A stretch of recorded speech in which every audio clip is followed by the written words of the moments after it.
Good morning. My name is Ellen Dolan. I'm the director of the Shrewsbury Public Library, and I'm here with Walter Hartley. Walter is a project manager from PMA Consultants, who are the project managers on our library construction project.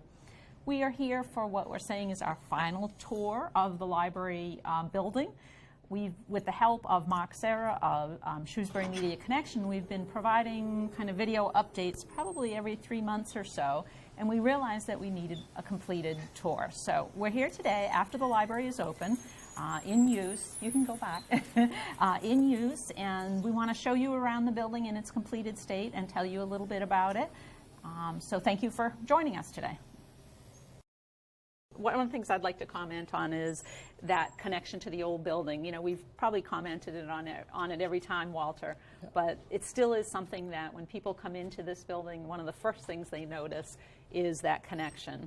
Yep, and the architects, Lamro Pagano out of Worcester, did a great job with tying that old building into the new part of the building. So if you look down towards the left, you can see the staff has great access and line of vision down to the left. They also have a great line of sight down to the right. And then, like Ellen said, you see that the beautiful woodwork, the original woodwork of that 1903 building that they were able to tie into the modernization of the library. Okay. So here on the first floor, just for people who have not made it into the new building yet, you have, as you come into the building, you head down to the left. First you see our circulation desk with some self-checkout machines all around. And off in the stacks here, you see all of our adult movies, and beyond that are the games and large print books and adult fiction. And down here, just on the left side of this corridor, is the shelving we use for people to pick up their holds, items that have come in from other libraries. So it's kind of self-service. They walk over, they look under their last name, and then they can have it checked out at the desk or one of the self-checks. Further down that area, there is one small group study room, but most of the workspaces are out in the public here. And if we turn completely in the opposite direction, we're looking down towards the west portion of the building, and on the left side is our teen room, so we'll make sure we go in there. On the right side is our meeting room. We're really in the midst right now of our new books section. So all of our new books for large print here, general new books over here. So anytime people want to find out what's hot, what's new, they can stop right into the, right almost immediately when they come in, they can find all those things. One of the great features that the architect was able to incorporate was the separation of an after-hours area of the library, which is basically this transition between the tile and the carpet. So there's another set of doors down this way, also public restrooms, that as soon as the library's closed and there's after-hours programs scheduled, they'll be able to lock this off, open this up, bring across the gate, and they'll be able to use the meeting room or the function room. They'll be able to break that into two separate areas, which we'll go into, and also they'll have access to the ATM, the coffee station, the vending machine, and all of these amenities when the library's not open, but the meeting rooms are. Right, and where we are right now is called the Community Commons, and the idea here is that this is the social space outside of the teen area and outside of our meeting room. And so it is meant to be a place for people to gather and feel comfortable. So there is the coffee machine and a healthy vending machine here. You'll see the high top tables down the end and comfortable seating behind us all. This is the area where people can eat, and they can get a snack and coffee and enjoy that here in this part of the building. They can take drinks throughout the building if they're covered, but we ask people to limit their food to this location in the building. We also have an ATM from Shrewsbury Federal Credit Union, which is a nice convenience for people using the area. But let's go into the teen room first.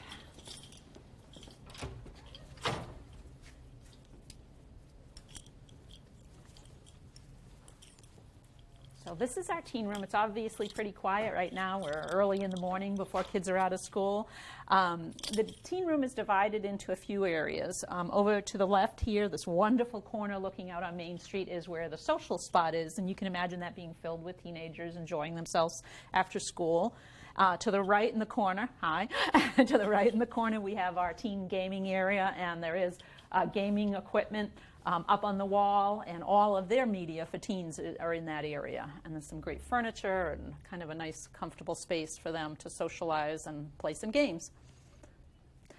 And then there's, as you can see, a number of study tables, public computers here, And the teen collections are further down. They kind of go the length of the room here. And this is a great spot because they're very visible.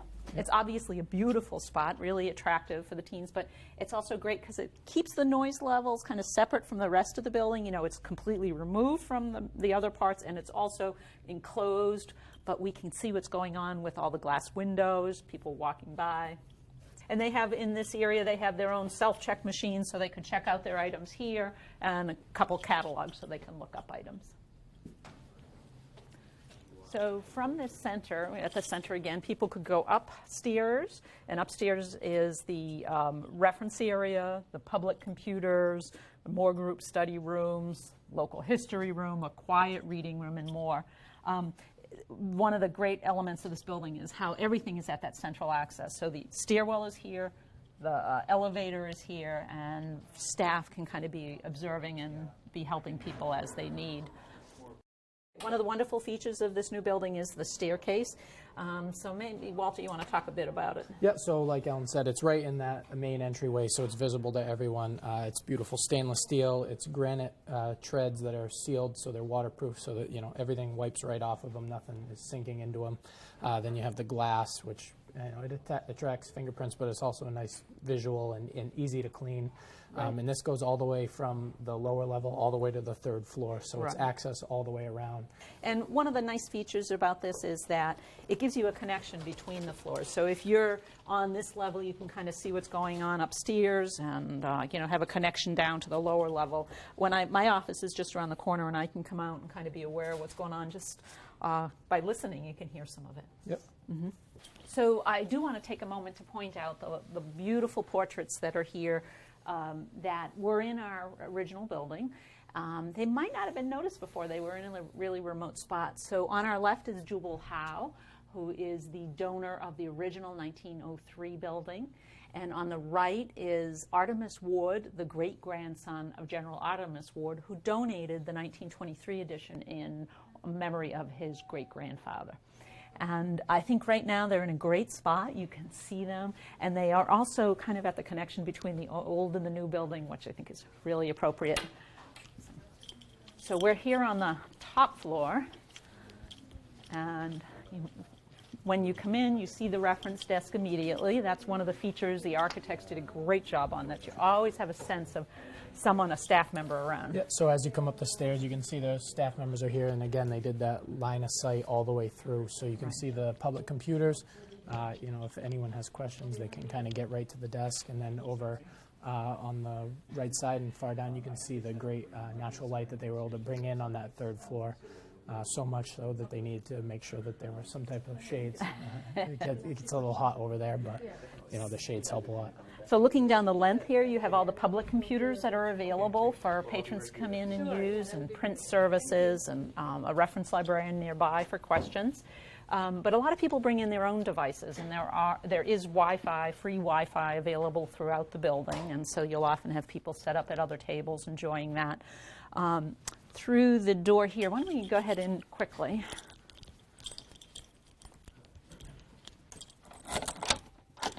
This is our learning center, and we use this for computer instruction, but also for other kinds of classes. So there might be an English conversation circle program up here. Just last week, we held one of our memory cafe meetings here. We have technology classes as well as kind of traditional instruction, maybe soldering or bike repair or something like that. So all those kinds of things can happen in this room, which is very flexible. The tables move easily, things move around. And that works very well. You have all the 21st century technology in there as well, between the smart board and the speaker system. And yep, great room for that purpose.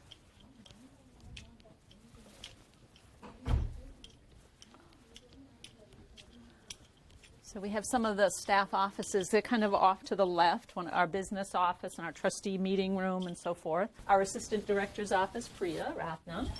How you doing? Very well, thank you. I love my office. Yeah. I love being very close to the patrons who use our public computers, and we're browsing our nonfiction collection, and great views from the, I'm sure you're going to be showing us the windows there. So. Yeah. Great, thank you, Priya. Thank you. And this is one of the group study rooms. So there are 4 There are 4 group study rooms. This one, there's a screen that's coming, actually just arrived, so there'll be a screen where people can work collaboratively, a nice high-top table and work together. There are 4 group study rooms that individuals or groups can book for 2 hours at a time. And it very well used by students, by business people, all kinds of folks. A little bit removed from the general kind of flow of business in the library, which gives them the ability to talk out loud, or just the quiet being removed from everything. And so let's go down and see the views that Priya mentioned. And this is the second one of the group study rooms as we swing by. So we did want to take a moment to point out the views. We think it's one of the best views in Shrewsbury now. You can see St. Mary's Chapel, the steeple there, and further on down. It's nice, it's a sunny day. You can look down on all the parking. So now we have 104 parking places. Compared to 50. Yeah, 48, I think 48, it was. yep. Yep, which is really remarkable. So that's a big help for patrons. All of these spots here, like in little corners near windows, they're very popular. People love to get here and have that natural light coming in, have a place that's kind of removed, as we said, from the normal flow, but open enough and comfortable. Something you can see out the window here Oh, is yes. the, and then we'll go down and see it when we're Yeah. at the lower level, but you can see the children's area, children's courtyard that's outside that has the great metal piece and the mosaic tile. Right. That's a glass mosaic that was designed by David Fichter. It was commissioned by our donor, Mr. Bob Turkanian. We call Bob Chief Joseph. And he commissioned the artist to put a children's garden theme mosaic there. So he met with children's librarians, heard about their experience with families and children reading, and he kind of depicted that in that beautifully. You also get a good view of our stained glass window here, which was restored during the project. And the mosaic artist used the colors and kind of the look of that mosaic to help develop the colors, of the window to help develop the colors for the mosaic. So we're going to enter the quiet reading room. So we'll talk out here before we go in. Some people may remember this room as our old meeting room.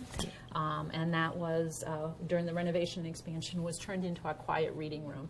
One of the things that we balance out in a public library today is the need for social and community spaces with the need for quiet study. So this room is dedicated completely to quiet study. So when we go through, we'll just walk through quietly. 2 of the rooms on the back side. One is the local history room, yes, thank which was completely organized by, I can't remember his George name. Brown. George Brown. Exactly. And I mean, it's just a beautiful piece. It's all the history of Shrewsbury that could fit in that room, and Right. it is completely sectioned off, so you do need to get Stop at the access to reference it. Stop desk at the first, reference yeah. desk. Yep. But we'll take a look in there Yeah, and and then see there's that. one more And- group study room off of there. Yep.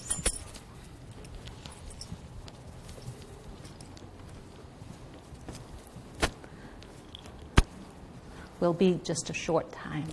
So there's some quiet, comfortable chairs and tables that people can use.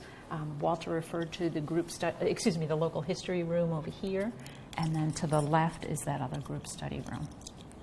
And maybe we'll go down this way so we can see the stained glass window. Yeah, so through these double doors, you have the original staircase of the Howe building, and you can get the view of the stained glass window from the inside that was completely restored during the project. It was actually taken out. I think we've mentioned it a few times, but it was taken out of the frame, out of the window, shipped to Garducci Studios. Garducci Studios did that, took the entire thing apart, re-leaded it, cleaned all of the glass, and reinstalled it, and it just blows me away how great it Right. looks. Yeah. This is actually the perfect time of day, early morning, so it's probably about 10:30 right now in the morning, and the light that comes through here, it kind of reflects down into the quiet reading rooms below. It's just lovely.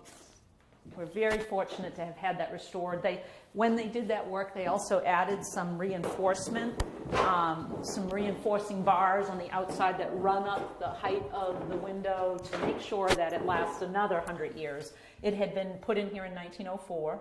Restored in 2016 probably, and so they told us that this will last another 100 years. It's been in good condition, so we're really fortunate. Yeah, and they also put the proper ventilation in too to make sure it's not overheating, and so like Right. Alan said, so that it's sustained for another Right, and the 100 protection years. outside, yeah, so in case something blows into it on a storm or something.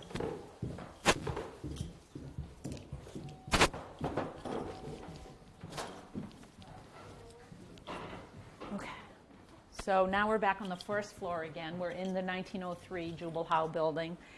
This room here is our newspaper and magazine room. And the 1903 building was actually in pretty good condition, Walter. Right? You have a lot of the structural integrity that was in this building that was able to be saved. All of the woodwork is original. It was protected. I think you've seen that throughout the videos with plywood. They lightly sanded it and refinished it so that it could bring it back to life. The fireplaces are the original fireplaces, cleaned up, a little bit of work added to make them safe on the hearths. And then, as you can see, the window treatments that have gone in, which are a great detail and help with the acoustics in these rooms. Right.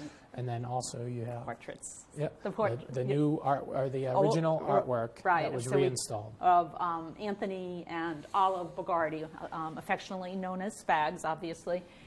Olive is here above our newspapers, and Anthony is over here above one of the chairs. And this is actually the Bugatti reading room, and so the plaque below reflects that. And this is a wonderfully comfortable space for people to use. And then there's another small reading room here, which this room houses the adult science fiction collection, and these are really popular spots right here. It's just a nice kind of removed room where people can get some work done or just sit and read and relax. And again, they had the window treatments. This fireplace was here and Yep. restored. Yep, fireplace restored. The windows were completely restored. They were reglazed, resealed, so you're getting that thermal protection, and all the wood in here was refinished and restored to its natural state. Okay. Now let's head down to the children's room. We're down on the lower level, and we do call it a lower level. You can come by, not a lower level, not a basement, because once you get in the children's room, you'll see it does not have a basement feel at all. does not. Architects did a fine job of that. But at this gallery area, we have the Friends of the Library room beyond these windows in this door. That's where they prepare all their programs, prepare for the book sale, store all the items they sell, and kind of just store the organizational materials for the Friends organization. Mechanical beyond here. Walter, maybe you want to just do a quick overview of how the building is heated and gas heat and Yeah. So we have natural gas heat. We have two boilers that heat the water for the both HVAC and the plumbing. The fire protection is also in that system. There is a standard fire protection with sprinkler system, and then up in the old building we actually have a dry protection system because of the way that roof is built. It's a slate roof, so we need to put a pre-action system so that the water isn't in there because it will freeze when it's in that cold area. So the way that works is when that alarm's pulled, it puts warmer water in there, and then they're able to use that system instead of having it freeze up there. And our data closet is beyond here in the old portion, the old basement of the 1903 building. And our custodial area is beyond there, and then some storage behind this wall is a large storage space that the building committee approved for municipal storage, so that the town will have extra storage. And something that the town of Shrewsbury and the architect were able to do is to restore the basement of the 1903 building to a usable space that is that custodial area. They put a new slab in there with a vapor barrier to keep the moisture out. They were also able to redo the windows in that basement, so you get plenty of natural light in there, and it really doesn't Great feel like a space. basement. Yep. And now we're heading into the children's room, one of our busiest spots in the building. So something that we haven't shown on all three floors is the monitors to let people know the Oh, yes. programs. And they can just come instead of if a reference librarian is busy, they can check out what's going on Right, all there's three one floors. on each floor, right, and this one focuses mainly on children's activities, but they'll see other program listings on the other screens upstairs. Good morning, Miss Sharon. And we're here to, good, we're here to, this is Sharon Martin, our head of Children's Services. So we're here to visit your busy children's room. Awesome. And you have a program this morning going on later? Babies, Books, and Bubbles, story time for babies up to 2 years old. Okay, very good. Maybe we'll get to see a little of that. We'll see. So the intent when you come come in the children's room, again, you greet a staff member right away. That was part of the design intent. And also that staff members can kind of see the majority of the public spaces here to be able to serve and monitor what's going on in the building. So for the children's room, the older kids, the older children have their materials over here to the left, and the younger children off to the right, with public computers for the school-age children. And then further on down, we have some preschool computers. And we have a couple little ones playing on some of the preschool computers. Further down, some tables with some educational toys and manipulatives. But let's head over here, which is our early learning play area. And come on in here. This is pretty remarkable.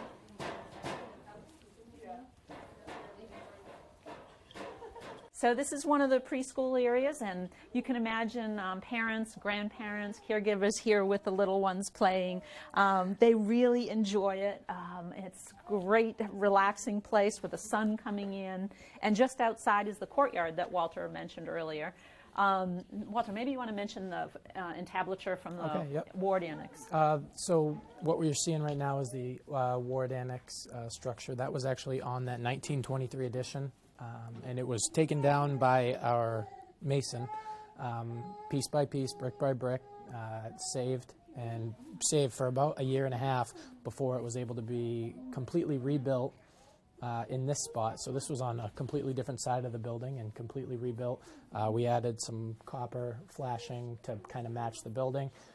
So it was a really nice feature that was able to be saved from the original building, and we were able to incorporate those features like the stained glass window and actually the entire 1903 building, and really save a lot of the historic feature of the Shrewsbury Public Library.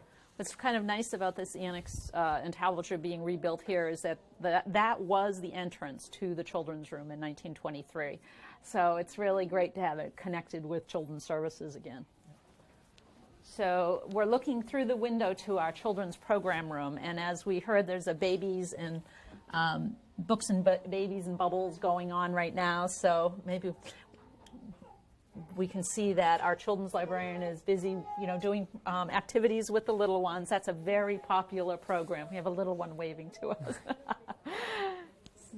And this room is used throughout the entire day for different programs. Right. We dedicate this specifically to children's services so that we have the flexibility and the ability to do whatever we need to do throughout the day. Sometimes we'll do an impromptu program. I think last week we were doing a St. Patty's Day program, though. We just threw out some crafts for children to make and take home.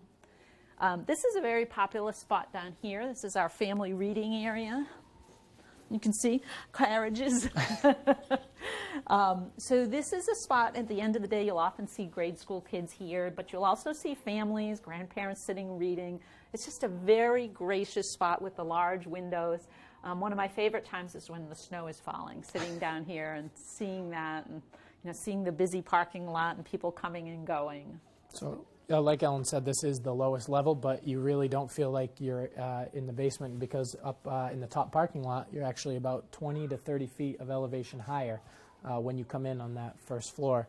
Down here, you're basically at the same grade, and even on that north side of the building, we were able to incorporate windows which bring that sunlight in and just take away that dark basement feeling and make it into a usable space that's got it's exits. Like taking that site challenge and turning it into an opportunity. Yep. So and that's exactly what the architect was able to do.